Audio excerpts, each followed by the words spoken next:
penyerahan tokoh pewayangan secara simbolik kepada Ki Dalang Yusuf Ansor.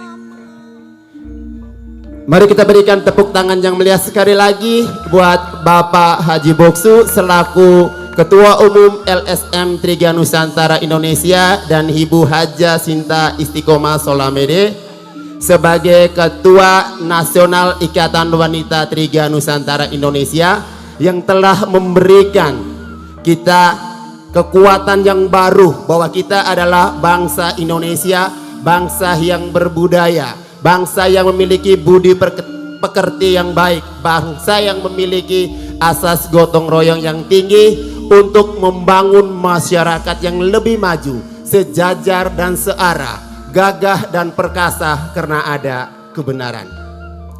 Acara kita selanjutnya saya serahkan kepada Ki Dalang Yusuf Ansor untuk pegelaran wayang kulit, dan saya minta untuk warga Depok untuk tetap tertib sampai acara ini selesai. Terima kasih dan selamat malam.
Namasida Laheng awet namas kuku namasida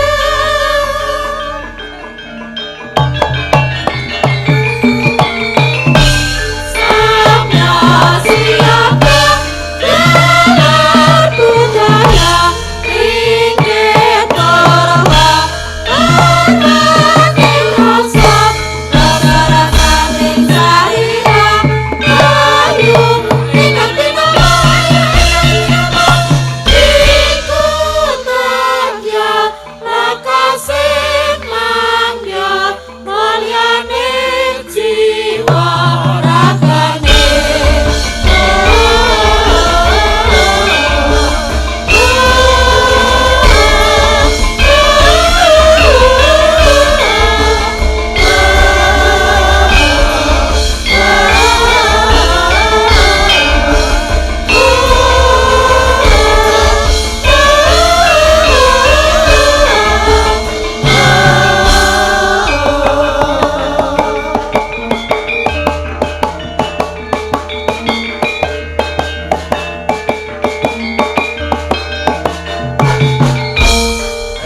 Laheng awit namas kuku Namasida Laheng awet namas kuku namasida Laheng awit namas kuku Namasida Laheng awet namas kuku namasida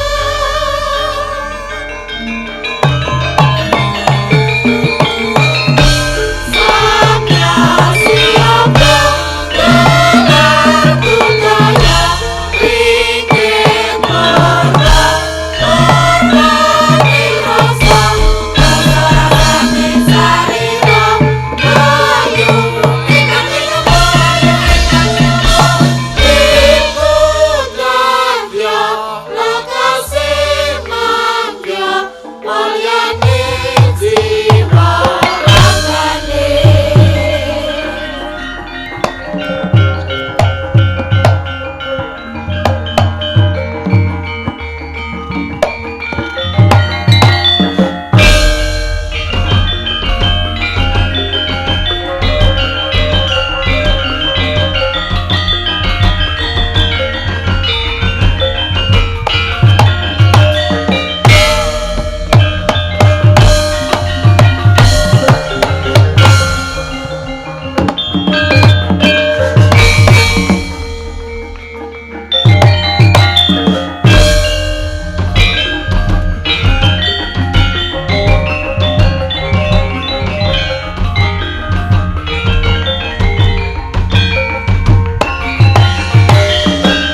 Nun sembah lireng ulun kapurba risang amur pingrat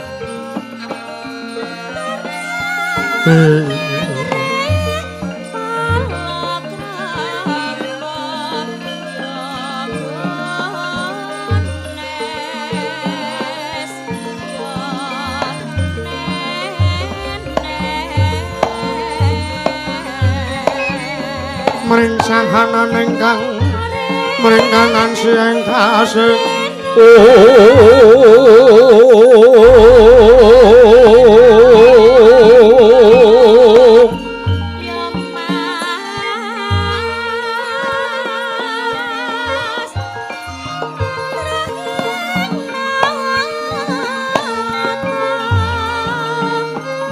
mawe buka kang sawegung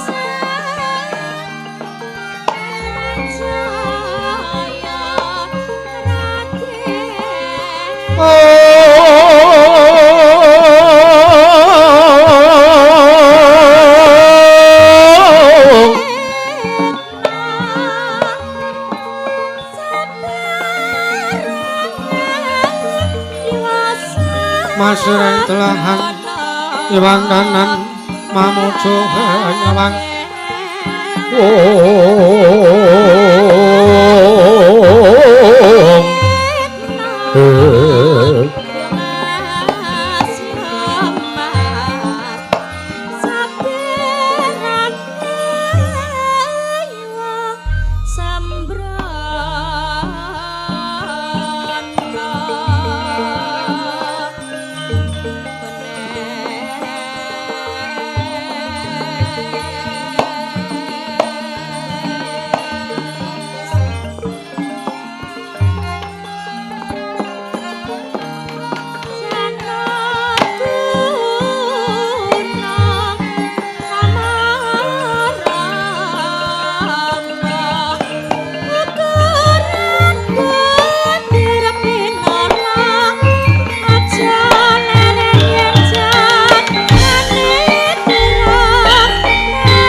Ilahi awit namastu purba sidhem. Awit namastu silat mrigiwang jagat karono. Sirang tondo kawisisaning bisana. Sono sinawung langring glepo. Estu maksih lestantun lampahe Buddha. Sinandur tutur. Kadelo turu tulak nurat deng paradya. Pinursita ngupama prameng niskala karanta diyati miyeng jaman purwa. Mangga tekap masananing gobita tawu renggeng pralambang matumpa-tumpa. Marmo panggeng panggung Sang Purwengkata sugebyar dumadining wayang Purwa. Purwangkening kandha linarik runtuting basa duweng kula ngemusu rasa yen narasaya karaos. Mula jare wangrasa wani kruhing diri rasa rumangsa angrumangsani lir jalma ngilukaca. Jarwe wis aku carita becik wis gumelar jeneng pangliran yaiku sejati amriksani panggelaran inggih Purwa. Surya Candra Darum Yawang Kartika wis kira putrating kawasa. Sahari ratri angidri bawana pura tegeng dosina gila gemanti teman dadi petanganing dina. Sasi warsi windu kang 1 abad. tetungkulan pangkar tumangkar kowe sinu rambun kowe jamateng krembyah dadi padhang kutu-kutu walang atuku burun wono yang burun tuyu dadi branatan tanpa wijalan padha antara sinaring sang bangkrut nawi ingkang arsa merbawani jagat nungging jagat weteng mungup-mungup mungging kalinganmu kirabang prengangah lamun gawe saya ndila-ndila to bumi saya dangu sumurung sang Hyang Araka kantos belakanan kene ngabang esmu jenar kaberbawan sira sang Hyang Basanta tanem to katone juru ya mangku gringgung biru moyo-moyo pucuk ing gunung iki menang kendanu kasiling prabancana nggat lenggut nganti gunung mangkur mega tanah dawis dangu seleng kaludasi tinur rasa ngopo ya buku garap tegal sawahi Angluwur sira tatanom dadi sinambi sendonan sisindenan mikul garul kuni anggiring raja kayane sawane ana pirembagan sumur wangi Sang Hyang Arka saya dangu saya inggil wis katon melok sinari jagat during kiki blapapan lor kidul wetan kulon sinaring jagat kang saya buya turu putih jurupun kukuwung marang datar wonten ingkang amadani kekunging praja ing loji tengara Nuninggi garis 100 talanto kali 1000 jangkep tenaga krana praja ngloji tengara dumadi saking pulo-pulo bebanjaran sinasapan kaya binawi trambi ombak samudra binang langun kang tanpa pagut begadeng manunggal kapantuk uruting Cakrawala wane-wane cokro wisik sawane kineping jurang corong kinepung gosirong kinarya sing peksi lawet lan sarang buruk wonten ugi pasisir antar sasra jembar kebegaring pasir gumelaring garis pinggir tanam tuang rembuyuk royo-royo karang kitri roe-roe roning klompo bumi subur masiten mawur satengah tinandur pangkar kawriyan dadi burung-burung bebancang karang sang langit lenggak-lenggok lameh tuwin mijil saking sendang-sendang mening tirtane iline pinara-para laine tirambi wadhuk binendung-bendung kinarya nglini sawah bang pategalaning nara kesma mogal panguling tetani bebasan datanana bumi sak cengkang ingkang sela sedaya tinanduran kang murakabi Pandya Bedari Sri kang gelar pasabinan Yayah Rukmi Sari kang pinangguk Pratiwi pategaling go projeng kang ngembu godhongane ambyek wae nganti kaya manglumang wit-witane pulau kendhem pulau simpar pulau gumantung sadetan kuciwa cinawi tukulan kang maweh kesarasaning diri ingga-ingga raja kaya tewen sajayang rembaka lamun miangak glaring mangkunan lamun wanci sarap surya samya mulih marang kandhange dewi-dewi tatanana carane kandhang anggur anjing palang labet tebih saking tindak Durjana Tuti samya sakyek seka kabdi akar keluhuring nusa bangsa tuwin negaring ngloji tengara ana kuwi bang gunung anggung tinangsa mrih lestari runtumurun ratu merasa dadi guru-gurukaning lingkungan langkung-langkung lamun dilati sampun-sampun disanggeman sepen tebih saking tindak sanso sinangsaya wada winata anane mumat sinamatan duwe dirayan suwi-wiji semapan sedatening jejiban kang pinuji temah mawujud manunggaling cipta rasa karsa ambabar karya kenging binasaken negaring loji tengara nalika semulagi mancik marang jaman kencana panjang punjung pasir pamukira jinawi kemari pangarta-tata Raharja dasar guru kang gedhe bore padhang jagat dhuwur kukusi turut adu kuncarane turut kasusuring manca praja lah senta wau ingkang asta pusaraning adil bangsa negaring loji tengara wenangira den ucap nuju siramena sang mata dosa 10 nama wis mestani jujuluk sang mata Prabu Bel Kedhuwel Beh ya sang Prabu Tontongsot ya sang Prabu Suragendela nalika semanten lenggah dampar kencana siniwaka ngandhep sang jaring para satriya nayaka mewah punggawa abdi kinasih abding taman keputren mewah abding katumenggungan nalika semanten pepandir sagung kang samya semewa binayang bayang sang jaring para hapsara-hapsari kawis ketingal pepandir sagung kang sasewa kaya robing samudring daratan anangga menika tawaranira wiswanira pepantih negaring loji tengara kaya saking para wadyabala wonten sak jamin kedaton negaring loji tengara anangga menika tawaranira patih negaring loji tengara negeri sang patih Bayu Kinara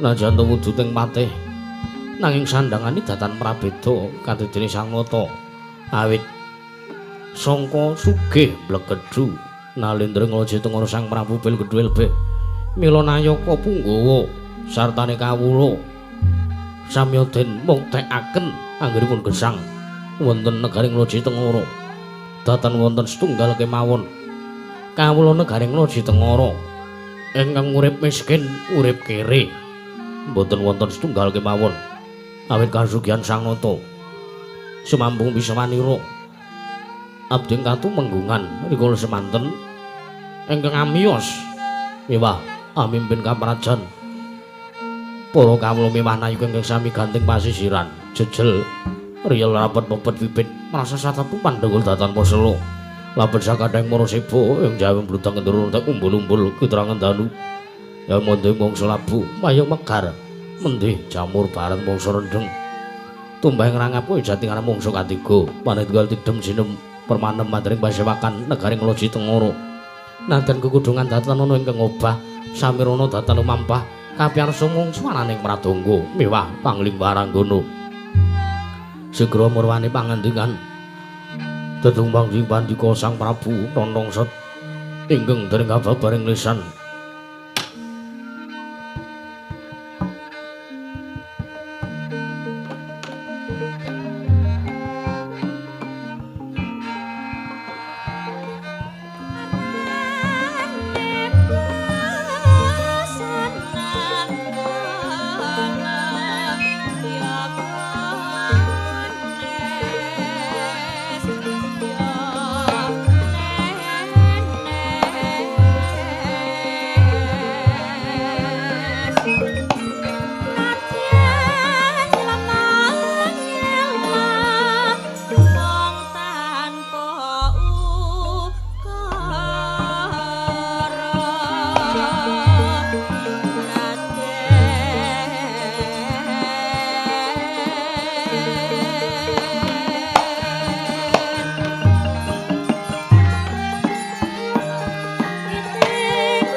Nyangan sasongko kumanar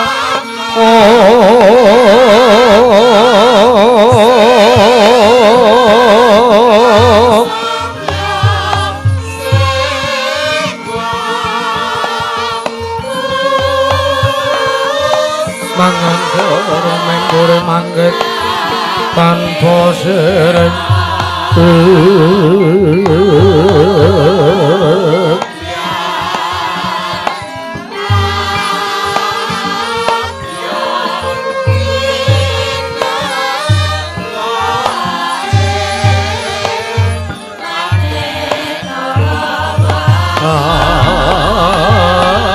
pangomah emas-emas murubeng langit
Sretinon ning pasewakan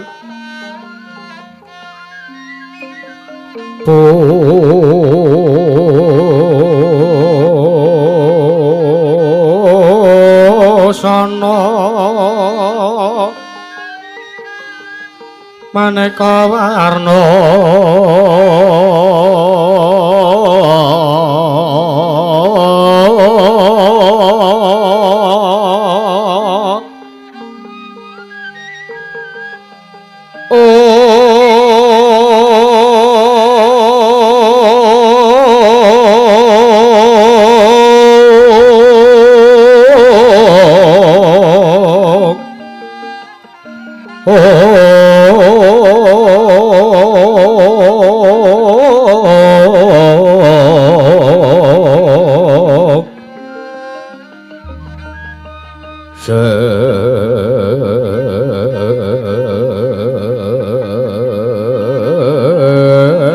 Pos peteng udono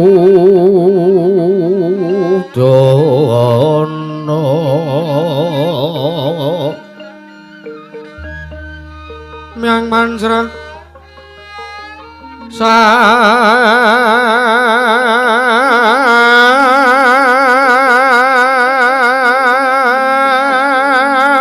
sarwa rukma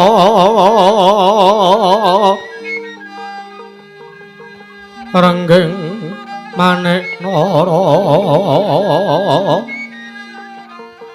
nara wata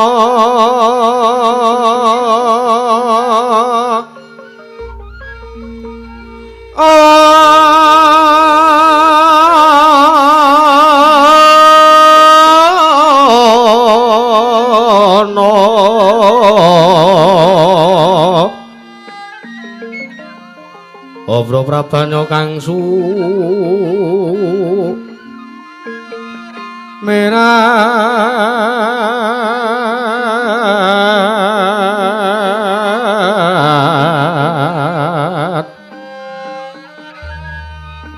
kenyaring teca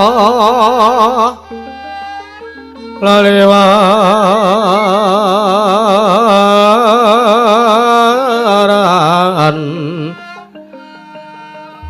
ler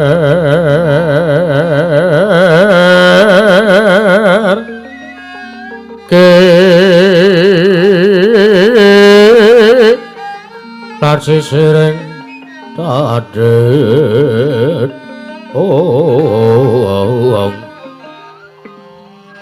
wimbo kekandha amrek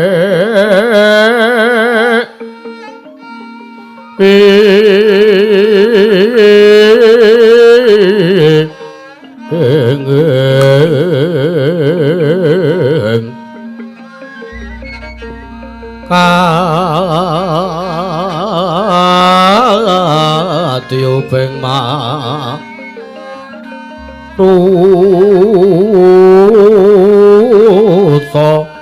mandung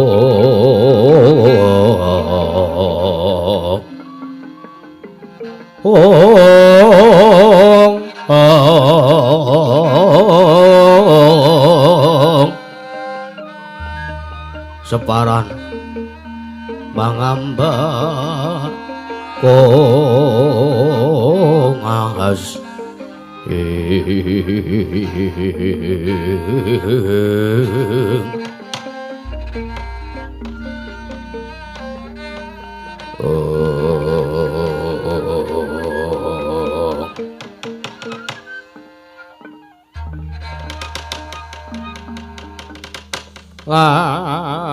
lamun sira angga guru kaki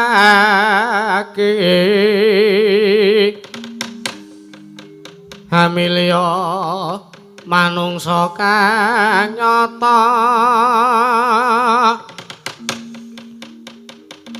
enggang becik marata bate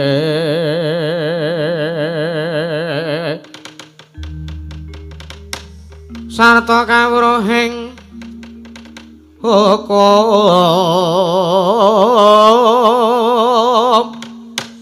kang ibadah lan rangi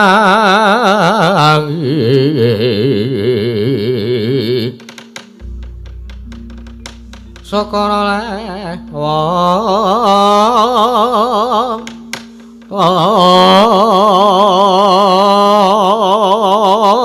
apa ingkang was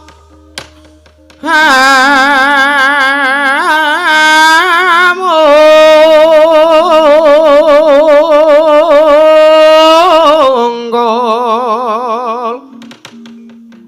tan mikir pawehing liyan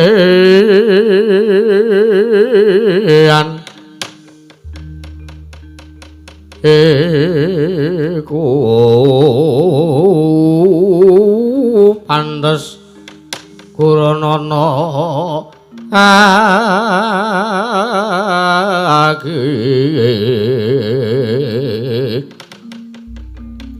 sartane kawruhana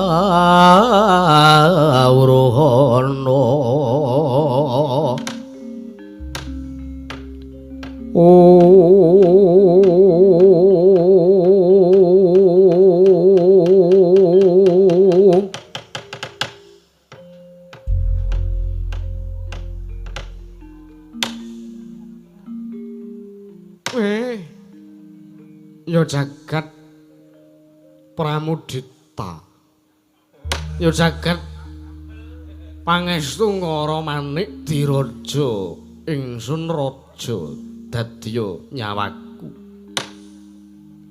patih sapa ya wah aku dadi ratu kok pangling karo patihku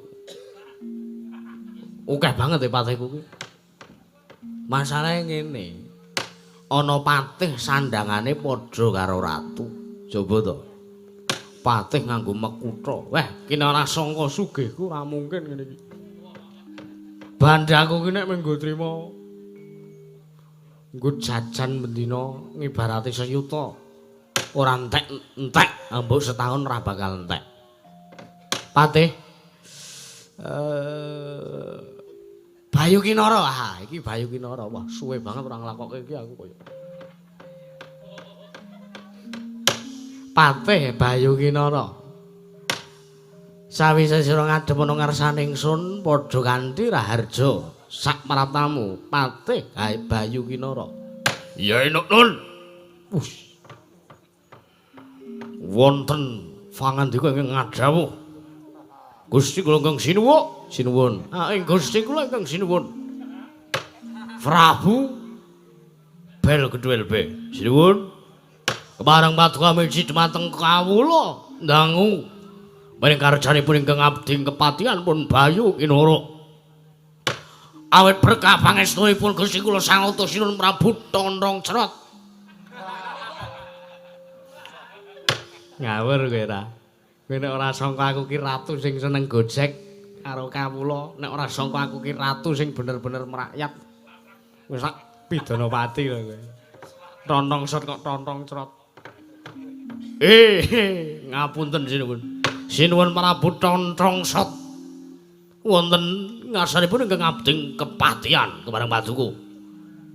Miji karaharjan kula. Awit berkah pangestu paduka sowan kula wilujeng. Nering sambi kula tebih saking Rubeda. Sinaosa kula radi ngelih. Awit wonten dayaning cepukan werni ijo menika. Ya. Rapopo engko tak ingoni. Nggih. Kowe mangano sak mbledhose wetengmu. Waduh, ampun. Kula niki mun program 3 minggu mboten ndar sekul. Oh. Medhun 13 kilo. Wah, ngono. Nggih. Ning emane mriki niki weteng kula sisih ngisor mriki kenging penyakit apa? Herpes. Oh. Wingi pun kula ngidoni, kula ken ngidoni rondo. Malah marit, malah parah sinipun. Wo ya ora apa-apa. Diterima-terimake. Nggih. Engko tak ngewangi bantu donga muga-muga penyakitmu ki ndang mari. Nggih. Matur nuwun. Matur nuwun. Ya. Kowe iki patih kok senengane. Wo kula riyen pemain ketoprak. Oh iya. Kula mboten mokal nek kula kaya ngeten iki. Ya. Selamat tekamu. Wilujeng. Ngapunten. Wilujeng sowan kula niku. Angedring lan sasampunipun kemarang kula ngaturaken sembah. Sumengkeming pangabekti kula kunjuk sanda pepoto paduka Gusti kula Sang Nata Sinuwun Prabu Bel Ketuel Be. Ya, ngatur bekti karo panjenengan ingsun. Ora lan pangestuku wae tampanana ya Teh. Sampun kawula pundi ndadosna jimat paribe ndayana ning kasantosan. Parang pangestu paduka badhe kula cincang pucake weni. Dumawing widang rumeketing werdaya saestu ndadosaken cahya nercahya daging sapi daging rah kayiwanan. Kowe ngadhep ratu iki pasewakan basamu sak geleme dhewe. Ngapunten. Ya. Nadyan to ingsun iki pancen bener nalendra sing tansah duweni rasa ndarbeni marang para kawula ning nek wayahe pasewakan ingsun kudu wingit. Woe. Ngaten? Ya. Kula kowe aja celathu sikik, kowe aja kokan guyon sikik. Oh nggih. Engko nek tak kon guyon kowe ndagelo sak karepmu. Oh nggih. Wis waken dawet. Dawuh. Aku mengarep takon karo kowe. Bab napa? Matematika. Kudu. Bab napa? Kula aturi paring dawuh. Aku mengarep takon aku duwe pati siji kok koclok to iki. Gusti paring ana sabar. Aku pengen takon karo kowe. Sak ploke aku dadi ratu ki kepiye kanane kawula ana sing komplain nggonku madeg ratu ning negara Ngloji Tengara iki apa ora? Oh. Nek ming perkara niku men kula saged jamin. Jamin tegese jamin duarep nglengserke jenengan. Lho.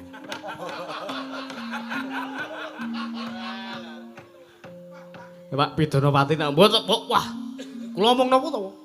Kowe jamin nek kawula arep nglengserke aku. Wah, mboten kaya wah pripun. Pengacu dana terbesar iki. Wong arep dilengserke. Ngapunten. Nek jengandika menawi jengandika paduka Gusti kula Sanata Sinun Prabu Bel Ketuel Be ndangu bab tata kitang kamrajan kepripun kawuntane para kawula apa do sambat apa do maida kalih panjenengan kula nuwun sewu. Para kawula sak dangunipun gesang wonten negari Ngloji Tengara menika samya gesang guyub rukun mat sinamatan daya dinayan mboten wonten cecungrahan mboten wonten padudon ning antawisipun mayoritas ki apa ngatasipun Oke kawula nenggih ngloji tengara menika tiyang putri utawa wong wedok ora ana sing saben dina pendak-pendak tuku sayur sing do rasan-rasanan niku mboten wonten. Oh ngono nggih, mboten enten sing do klesak-klesik bahas eleke wong. Tenan apa piye? Estu leres niku. Bab uriping gesangipun para kawula. Bab ekonomi mboten wonten ingkang sambat kekirangan. Sedaya tansah kacekapan awit tansah sumuyut pangersa jengandika Gusti kula ingkang sinuwun Prabu Belgedwelbe. Tenan apa ora nggih? Leser anu leres. Oh iya. Engko tak tetinju marang kanane para kawula. Nggih. Mergo nuwun sewu. Aku ki nek nileki kawula kuwi aku nek terjun ning dunia masyarakat sosial. Nggih. Aku ki kudu ming kaosan. Nggih. Aku nganggo sandangan ratu ngene iki ya mung nek pasewakan. Nggih. Nek wayahe aku nyangketi para kawula, aku ya kudu macak, kudu namur kawula. Mergo yektine nggonku dadi ratu ning negara Ngloji Tengara iki dhisik aku iki uga mung kawula. Nggih. Banjur aku ki ndek gegayuhan. Lah kok kasembadan. Ya syukur alhamdulillah Gusti iki ngrungokke dongane Prabu Belgedwelbe. Mirengke apa kang dadi ujub kacak lan dongane Prabu Tontongsot. Nggih. Kula niku. Kula sakniki nggih. Kula nyuwun donga pangestune sinuwun. Piye? Negari kula riyen. Kadipaten kula inggih sakmenika dados kepatihan. Ya. Kula nembe ndonga mugi-mugi saged diaspal. Oh iya. Nyuwun pandungane. Ya, siap perkara kowe engko tak sengkuyung. Nggih. Sapa kae? Niki. Ya, niki abdi katu menggungan. Jenenge cobi dipun dangu mawon. Oh iya. Tumenggung padha parayoga sak sewanmu tumenggung sapa kang dadi aranmu. Lono namen pasang limantabe. Dinebehno kula ndrindu mawang tawang-tawang. Linepatno ing tolak manu sinuwun. Parang paduka animbali dumateng ingkang abdipun ing katumenggungan ingkang abdipun Nira Dwiatmaja. Kepareng wilujeng pisowan kula marang sanipun Sinuwun Prabu Belgedwelbe kepareng kula ngaturaken bekti kula kunjuk tak tampa pangestuku tampanana. Nggih. Sampun kawula pundi? Sik. Jenengmu sapa? Inggih kula pun ingkang abdipun ing katumenggungan inggih asmi kula pun Tumenggung Nira Dwiatmaja. Aku kok krungu jenengmu iki sumpek kupingku. Nggih, kados pundi? Rasane kok pengen tak goleke Bagor. Pak Wadhe Bagor golek mrica. Waduh. Menapa ingkang lepat saking asmanipun ingkang abdi jeryatanipun menika peparingipun tiyang sepuh kula. Ngendikanipun asma Kinarya Japa. Ora ngusik. Sapa jenenge? Nira Dwiatmaja. Kowe iki lenang kok jenengmu wedok banget. Kowe gegek ora kedawan jenengmu kedawan. Nggih, saged pun wastani Kimpul ngaten mawon. Oh iya. Oh iya. Oh, kowe sing tau WA bojoku kae to? Nggih.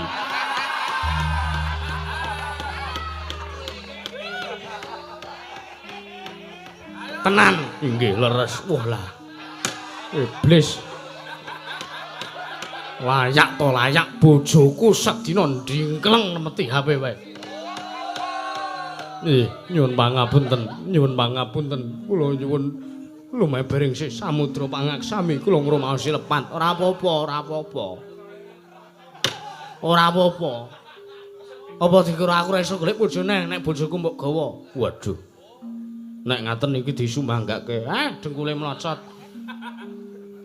Iki ming sak umpamane kok. Oh nggih. Aja tok pindho-pindho neh sing kaya ngoten kaya ngono kuwi. Mboten kula sampun tobat. Heeh. Kula sampun kapok. Ngembet asmane Prabu Belgedwel Beh kowe nggawa jenenge negara Ngloji Tengara nek pok orek-orek dhewe kaya ngono kuwi. Aku izin. Iki nyuwun pangapunten. Wis ora apa-apa, perkara sing wis kelakon ya wis ben kelakon lan aja ngasi tok baleni meneh. Wah nggih. Nggih. Ngestakaken dawuh. Nganti aku kongkonan Patih Bayu Kinara kok dhisik gawe grup ngrukiat. Waduh bolo siji kae. Rumangsaku kok saya suwe, saya ora sedhi lho. Nggih. Nyuwun pangapunten. Ora apa-apa, sak ngapura. Iki gandeng dinaning pasewakan. Kabeh sapa wis sing duweni kaluputan kelawan panjenenganing sun tak ngapura. Mbok lupute iki gedene sepira karo negara mesti tak ngapura. Alhamdulillah, matur sembah nuwun. Ya. Nggih, matur sembah nuwun. Ning nek rumangsaku kok jenengmu ki Mawa Sukerta.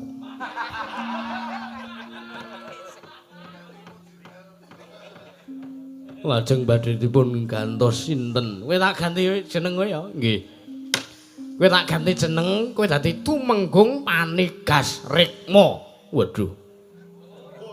Menika tegesipun menapa? Panigas ki tukang ngethok utawa tukang mapras. Nggih. Rikma kuwi rambut. Nggih. Mergo aku niteni kowe iki pendak-pendak tak jak lunga adoh sing kok golek ming tukang potong rambut. Iya, ngaten kisahe. Gelem ta kowe? Nggih, kula purun. Tak ganti kuwi jenengmu tak ganti kuwi gelem? Nggih, kula purun. Waton sedaya menika sae. Ora apa-apa. Wis kabeh wis padha diprayo gak kelungguhe. Saiki aku mung kari arep medhar sabda. Aku arep paring dawuh, aku ora arep paring piwulang. Mergo aku ki kudu guru. Mergo aku ki kudu drajating pendhita, aku iku kudu dosen. Nggih. Ning aku ki suwijining ratu sing kudu tansah ngayomi karo para kawula. Nggih. Gusti kula sangata sinuwun Prabu Belgedwel badhe medhar sabda punapa sinuwun. Kepareng kula miji kula nedya nganglungaken jangga nilingaken Karna. Jangga, nggih. Karep kula beda nek jangga kula ndak ketiban gong loro niku. Kula ganti jangga nilingaken Karna mastuti sabda tama paduka Gusti kula sangnata sinuwun Prabu Belgedwel Beh. Ya. Ha iki ngene Pate. Sepisan aku wis dangu karo kowe mau bab kepiye kahanane para kawula Ngloji Tengara sakwene panjenenganing sun dadi ratu ning negara Ngloji Tengara. Ya jernyatane nuwun sewu ora kok ateges aku ki nyombongke, ora kok ateges aku ki ngapik-apik awakku dhewe ning iki ngene. Merga saka donga lan nggonku mbudidaya golek kamukten ana ing Praja Ngloji Tengara iki mau kabeh bisa kasembatan iso diwujudke. Mula teh anane aku nglumpukke kowe karo kawula-kawula liyane iki aku mung ngarep kepengin ndangu sartane aku mung ngarep kepengin nakokke apa to sing diperlokke dening kanane kawula sak negara Ngloji Tengara. Patih Bayu Kinara. Teh. Patih.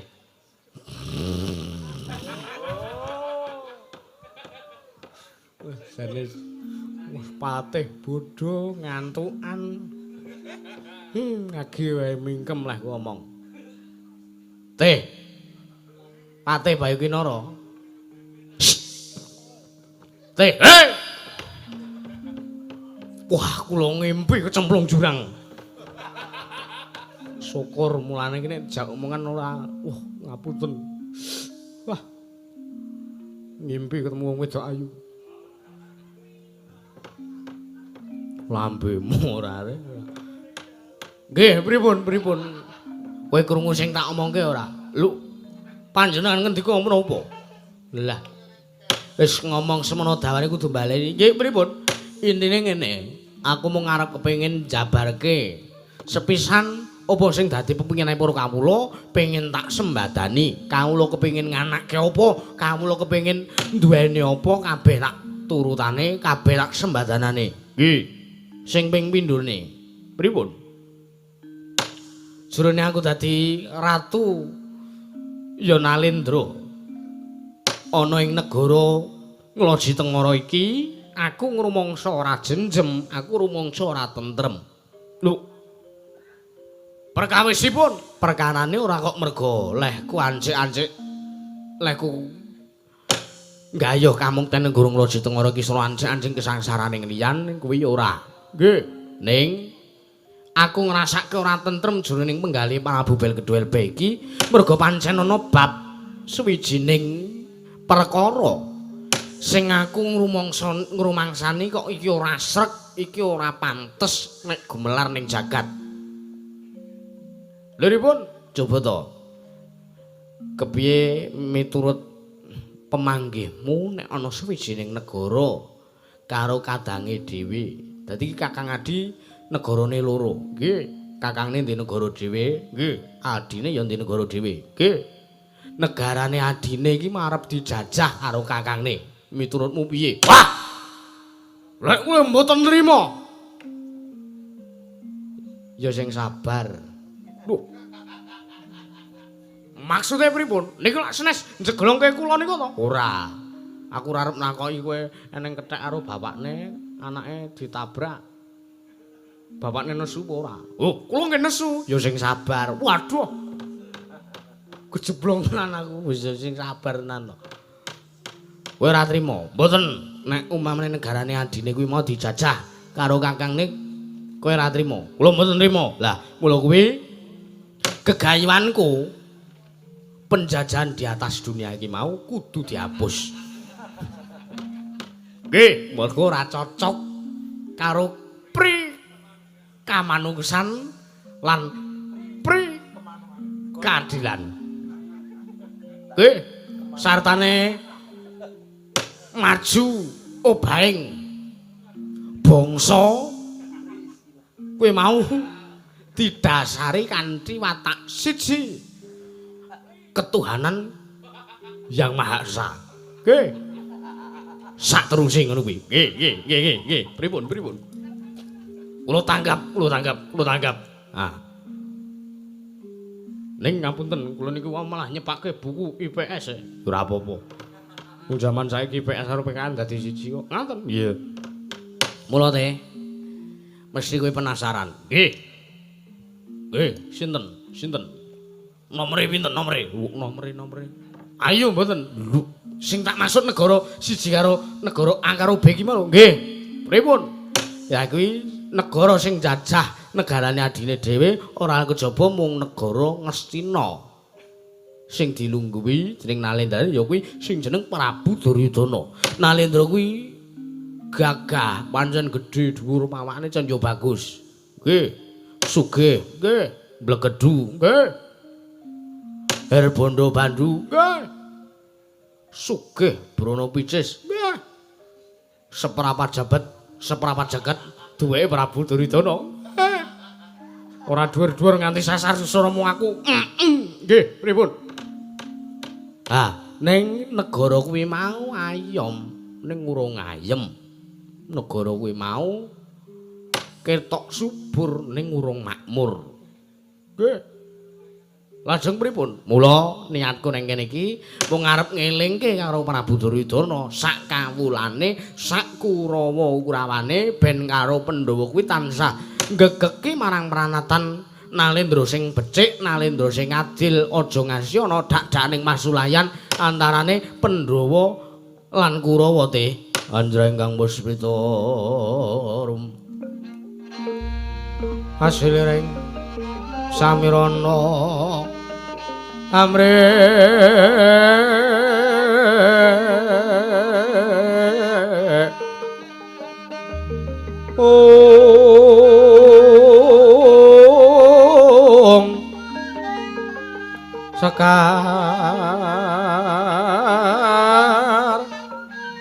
kadung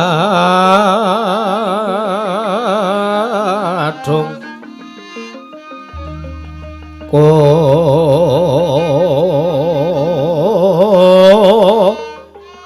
ngas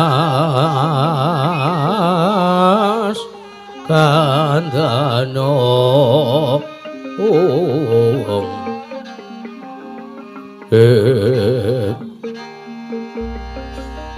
mawe raras retnaning driya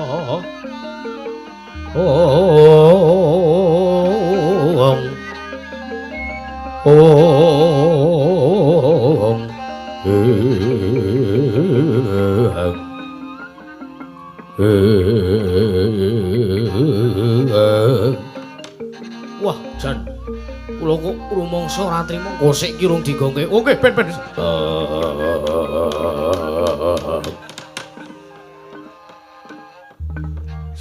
ngawur ora entek dereng entek to urung wah jan wah kula kok rumojong sanget kelane gegayuhan paduka Gusti kula Sanglata Sina Prabu Buel Kedhuwel Beh coba gegayuhanku napa Nun gegayuhanku mau apa lah napa somong semrombane coba aku kepengin panjenengan kepengin nentremaken kawontenan negari Ngastina niku napa mboten nah bagus malah luwih cetha luwih ringkes sing mok tangkep saka ngendikaku nggih ternyatane lehku omongan iki mau nggunakake sanepan-sanepan sing urung mesti saben wong paham lan iso tanggap kelawan sing tak aturke nggih kula akeni panjenengan niku pancen intelektual ya intelek nggih niku kula akeni sinun ya lajeng ing sak mangke lampahipun badhe kados pundi anggenipun badhe tansah ngemotaken dumateng Nalendra ing Astina sak kawulanipun sak Kurawa-Kurawani lah iki ngene nek aku ngetok dhewe aku njedel dhewe ning negara Ngastina ngelikke aku engko khotbah ning kono wahai kawula Ngastina wahai para sata Kurawa kowe rasane kok ora trep nggih lah mula sejene aku ora pantes nek aku teko ning Ngastina terus aku wara-wara pidato khotbah aku ki Nalendra ora ana kok Nalendra kok segampang kuwi arep nyambangi negara-negara liyane nggih mula kowe tak timbali meneh iki sayekti kowe arep tak utus supaya nek kowe sowan ning negara Ngastina elekno kawula-kawula Ngastina jaen tumindak apik jaen tumindak becik jaen kantinen supaya tansah nengenake marang tumindak bebener lan ninggalake nyingkiri marang tumindak angkara budi candala tumindak-tumindak maksiat kondho nglereni nggih tumindak-tumindak sing ora bener kon nglereni kabeh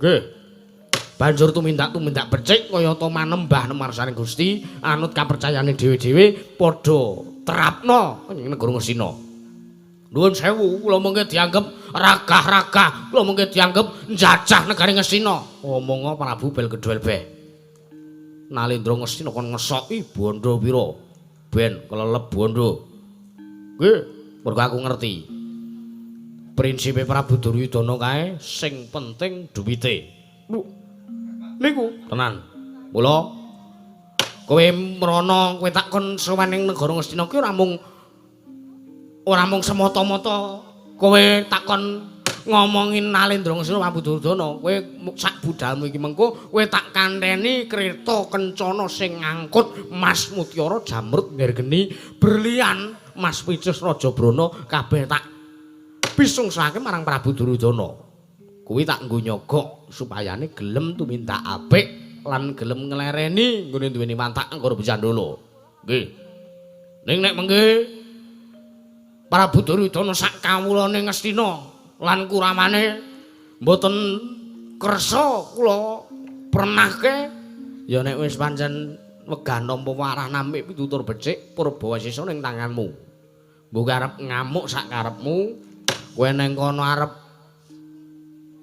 nggusur Prabu Duryudana ya sak karepmu ngaten ya Ning nek kowe ketemper yudane, tak jaluk kowe baliya ning negara Ngloji Tengara matur karo panjenengan ingsun tak jonane dhewe.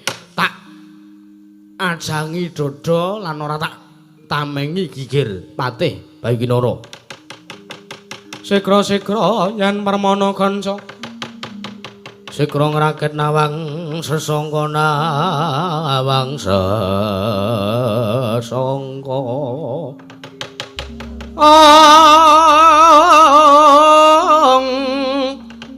Nalendra mbek marwa sing sangkatre gumulung katre gumulung mangrombak ing wadya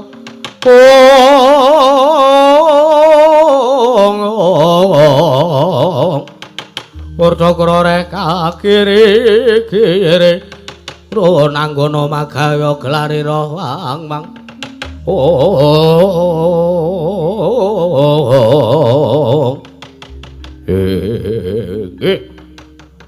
Kula sampun tanggap lan kula sampun mangertos lan kula pitados mateng menapa ingkang dados gayuhan matuku Gusti kula sangata Sira Prabu Sira Prabu Tontongsot. Ya. Lajeng ingkang ndadosaken tandha wiraken sang beting manah kula benjang menapa anggen kula bidal. Ora sasuwe-suwe, ora ketang. Sambung bocol intang kowe mangkata dina iki. Nggih. Ora sandadak nganggo nawara penantang perang nek pancen perlune kowe kepepet nggunakake kadigdayanmu kowe ngamuk ning negara Ngasina. Wo nggih ngesraken dawuh. Kemareng kula nyuwun pamit madal pasilan. Kula badhe ngemotaken patung Nalindra negari Ngasina mewah kawula sak Kurawa-Kurawane. Ngati-ati aja kaya bocah cilik pengestuku ndayani ngetutke marang lakumu. Nggih, matur nuwun. Nyuwun pamit sinuwun. Ya.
Ayo Rene.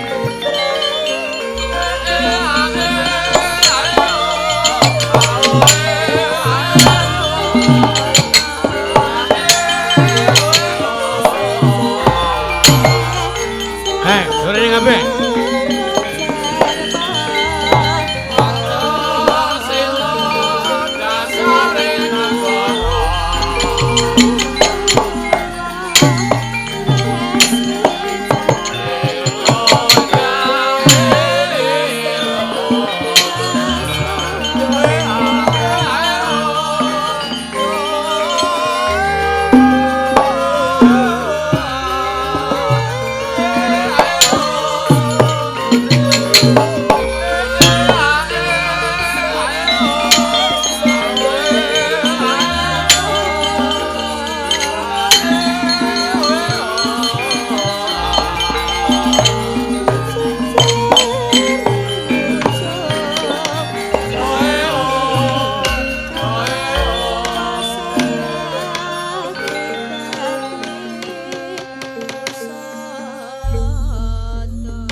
Wonten pangandung ingkang ngadhawuh. Wonten pangandung ingkang ngadhawuh.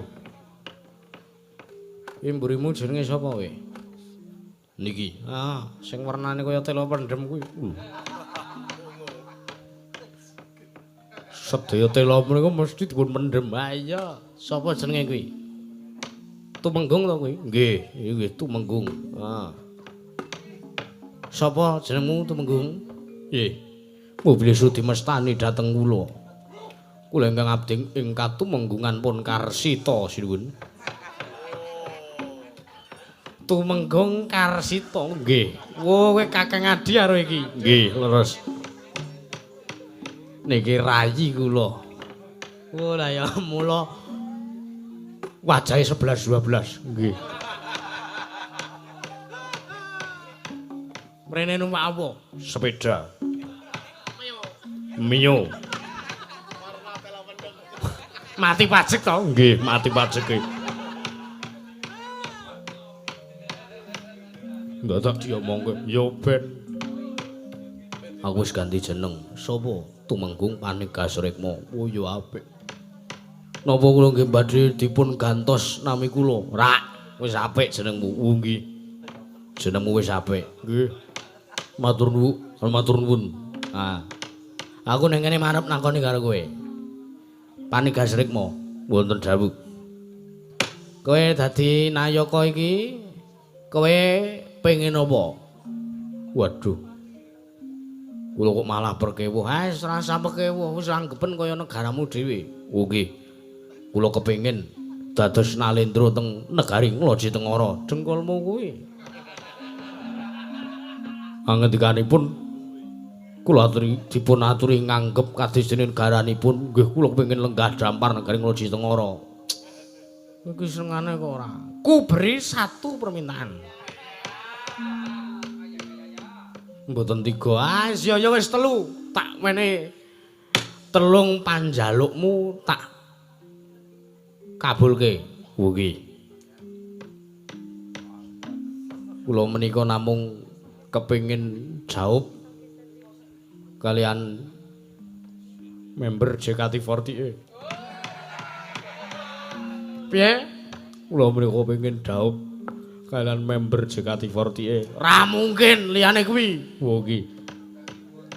Menawi ngaten kula namung kepengin korupsi wonten ngalam donya menika ical. Piye? Kula namung kepengin korupsi wonten ngalam donya menika ical. Kowe arep rabi karo member JKT48 sing sapa jenenge? Sapa? Saiki tak takon. Lho. Mboten saged. Kowe arep rabi karo sapa tak takon? Waduh. Rumaos kula nek gegayuhan kula semanten kok gedhuwuren. Lah piye? Kula namung kepengin supados griya kula menika dipun bangun malih. Wah. Omahmu sing apik kowe njaluk dibangun meneh. Mboten. Kula menika sak menika bikak kios. Kowe dodolan nggih. Kowe apa sing dodol? Mainan.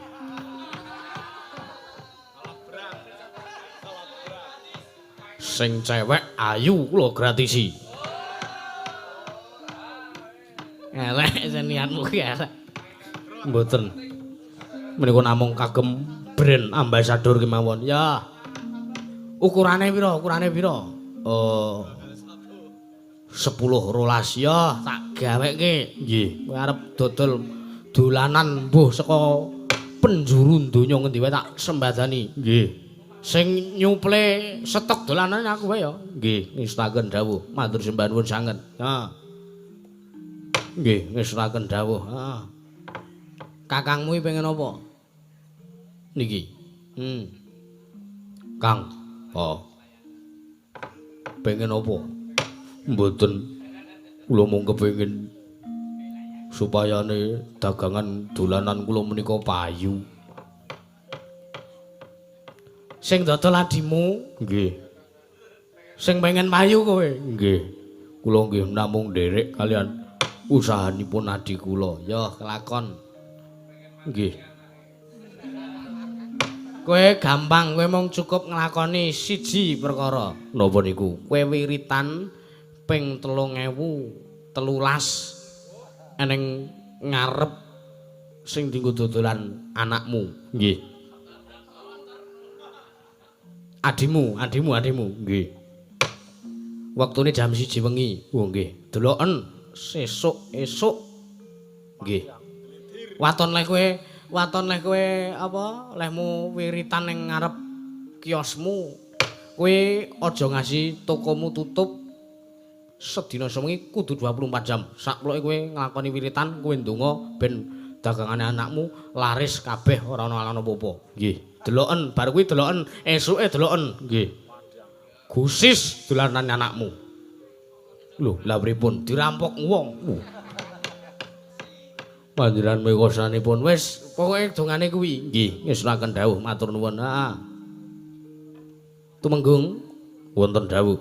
ha iki gandeng mau budale si Patih Bayu Kinara kae kudu diamping-ampingi mundhak mengko ndadekke perkara Wadyabala jim setan mriprayangan ilu-ilu banaspati angklek-angklek balung atandak budalno kabeh. Oh nggih. Ngesulaken dawuh. Nyuwun pamit matur pasilan. Hah. Sak banjure kowe dawono supayane nggone budal ing negara Ngastina ngampingi kelawan lakune Patih Bayu Kinara supayane laku dedemitan teges ora ketok. Oh nggih. Sak banjure kuwi budalno kabeh. Nggih. Kok bulan balik to? Wis budalno intine budalno. Oh nggih. Karsita Wonten dawuh. budal kang padha sebo gandeng kabeh wis purna. Oh nggih. Ngestakaken dawuh. Jenenge Senadya kundur kedaton. Nggih. Ngestakaken dawuh. Nyun pamit madal pasilan. Kandilan Sang Hyang Surya nggo madhangi lakumu Karsita lan kowe nira Dwiatmaja.